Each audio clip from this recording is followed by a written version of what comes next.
Welcome to The Insider. If you are new to this channel, kindly subscribe, like, share, comment and click on the notification bell for our latest news vibes. One of the key themes of the WAFCON so far has been the loss of some of the tournament's largest stars, with South Africa, Nigeria, and Zambia all now having to reconfigure their tactical methods after losing their key player. Nigeria are without Barcelona striker Asisat Oshola to injury, as are Banyana missing Thembit Ghislain for the same reason. Zambia's Barbara Banda was ruled out before the tournament began due to hormone testing deeming her testosterone levels too high.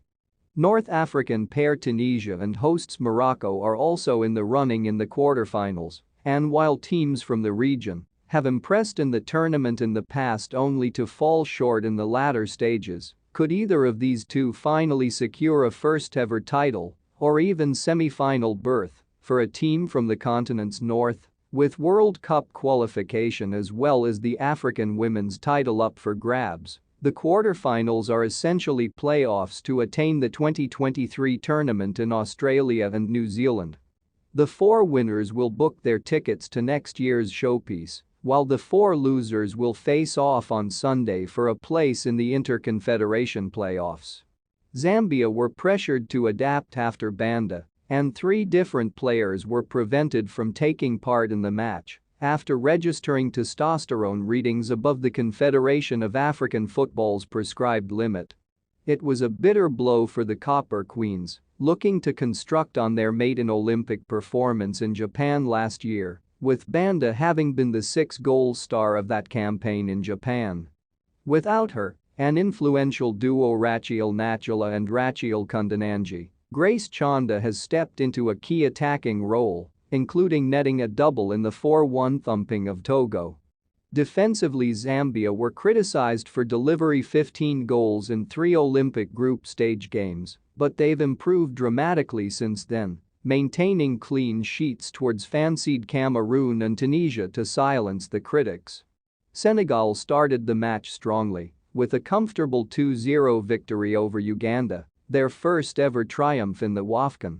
However, they lost momentum towards their final group game against the hosts, with a COVID-19 outbreak in the camp reducing their options.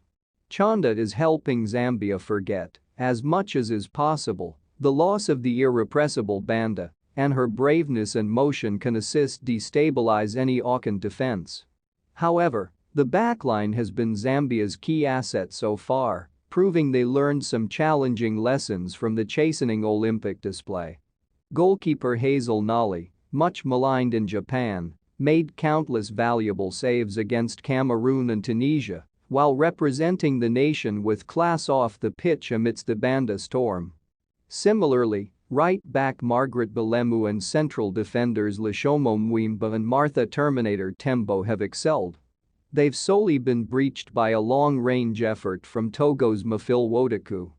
Zambia will do well to maintain a clean sheet in opposition to Senegal, however, who will be hoping that forward Ngina Ndiaye and keeper Tining Seen can return from their coronavirus absences in time.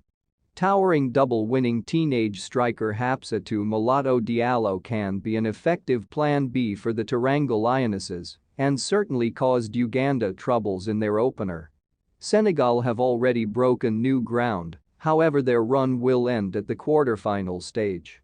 Zambia's opening 0-0 draw with Cameroon was crucial to settle the camp following the Banda bombshell and prove that, defensively, they can hold their own. Now, having discovered their goal-scoring touch against Togo, they appear favorites to reach a maiden World Cup, the natural next step in the national team's progression. Botswana qualified due to a 4-2 victory over Burundi in their opener, with the 3 points proving sufficient to see them through despite subsequent defeats via Nigeria and South Africa. They're outsiders against a Morocco team who, backed by home support, are one of only 2 facets who have preserved an undefeated record. Narrow triumphs over Burkina Faso and Senegal did not set the pulse racing, however the 3-1 victory over Uganda, the largest flops of the tournament, has fueled optimism, that they can become the first ever North African team to qualify for the World Cup on Wednesday. Morocco's Ghislain Chebak has been the outstanding player of the tournament so far and is additionally the current WAFCON pinnacle scorer, having netted in every game, consisting of hers is a beautiful story as she appears to emulate her father, Larbi Chebak, who was part of the Morocco men's team that won the country's only Africa Cup of Nations to date in 1976. There's increasingly a sense of destiny about Chebak, who scored one of the goals of the tournament, a direct free kick towards Burkina Faso, and then delivered one of the celebrations of the tournament when she pretended to faint in delight. The Atlas Lionesses skipper has made no secret of the truth that she's delivering each performance in honor of her father, who passed away in 2020, and she has the potential to win both the Golden Boot and the Golden Shoe. Botswana's chief threat so far has been centre forward Refilwathakalel.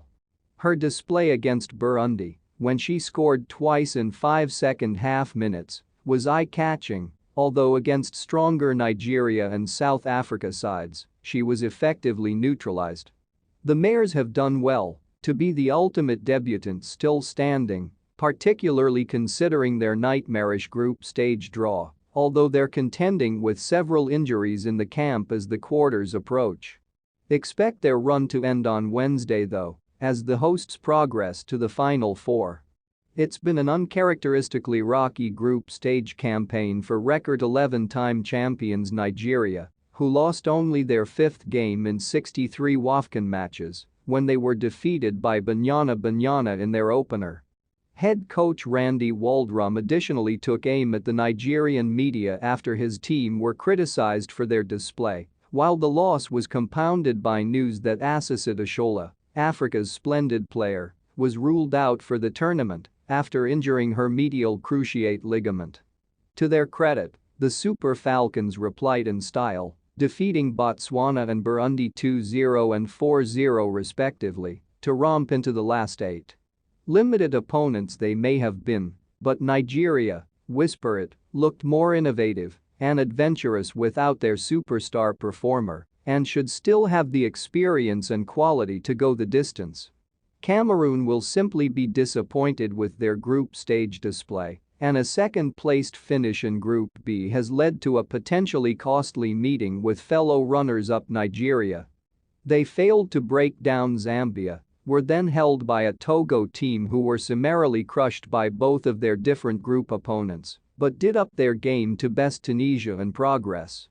Inter Milan superstar Aharon Chout has, predictably, quietly gone about her business with class in the final third for Cameroon, taking on an increasingly influential role within the team and forming an increasingly more mighty attacking unit alongside Genevieve Nyombelic and Michaela Bam. With Gabrielle Anguine pulling the strings, Ahara can in reality hurt Nigeria's backline. Look at her key pass to set up a BAM for the opener against Tunisia before she added a second with a diving header. USA-based defender Estelle Johnson is also building on her strong showing at the 2019 World Cup. Defender Asanachi Ohale, blue-haired forward Rashidat Ajibade, and Mexico-based attacker Ichena Kanu have stood out for Nigeria as Waldrum appears to readjust his side in light of Ashola's absence. This is comfortably the tie of the round, with each teams surely awaiting to meet each other in the final rather than the quarters. Cameroon can turn on this style, look at how they eviscerated the Gambia in qualification, but will their meeting with the Super Falcons come too soon? Despite the loss of Ashola, it would be a major shock if the reigning champions were to fall so soon. Their rout of Burundi should provide them the momentum to progress. South Africa's second-half display against Nigeria in their opener was a joy to behold as Desiree Ellis's side confirmed their maturity to dispatch the favourites in a rematch from the 2018 final. It's the kind of overall performance that could provide a springboard for a successful assault of the title, and Banyana duly built on that victory with wins over Burundi and Botswana.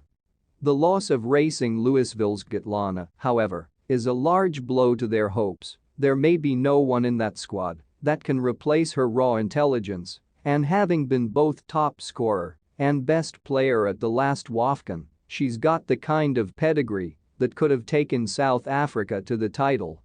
Banyana will also have to contend with a COVID-19 outbreak in the squad, reported just 2 days before the match, even though no names have yet been released, so the hope in the camp will be that there will be enough strength on the bench to get them through.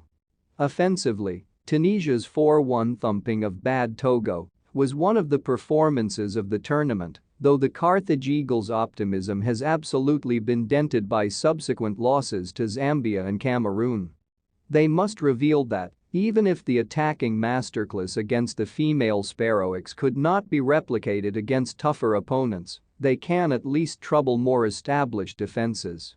Classy Mariam Houaj set the tone for Tunisia with their opener after just 15 seconds against Togo, while full-back Samia Ayouni has caught the eye with her adventure from deep left positions.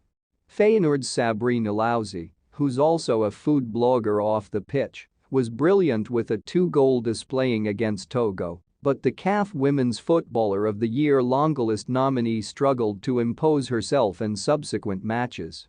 Banyana goalkeeper Andald Lamini was named goalkeeper of the group stage by CAF, and indeed, the Mamelodi Sundowns stopper has made a series of big stops while organizing her defense well. Ellis's big players have all stepped up, with Linda Motlolo exquisite against Nigeria and Refilo Jane and Jermaine Siapasan also effective. Skipper Janine Van Wyk has struggled to force her way into the team, although Wonderkid Nthabising Magia made a name for herself with a late winner off the bench towards Botswana. The teen only made her Banyana debut on Thursday and appears set for a bright future. With experience on their side and an unbeaten group stage record behind them, Banyana are the favorites heading into this one, although trying to compensate for Chitlana's loss represents one of the greatest challenges of Ellis's celebrated career. Thanks for watching this awesome video.